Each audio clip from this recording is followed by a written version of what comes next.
For the components that has multi-pin soldering, it's the same progress, there is no issue. You plug it in.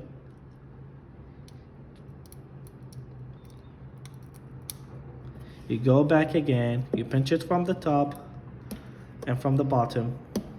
You see how it's held into place? It's not gonna go anywhere.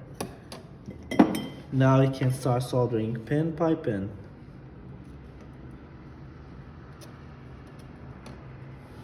I go to the second one.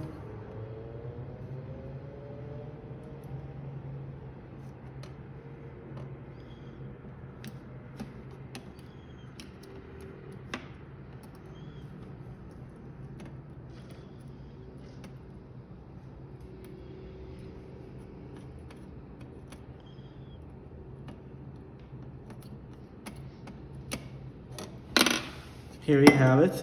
It's nice and tight.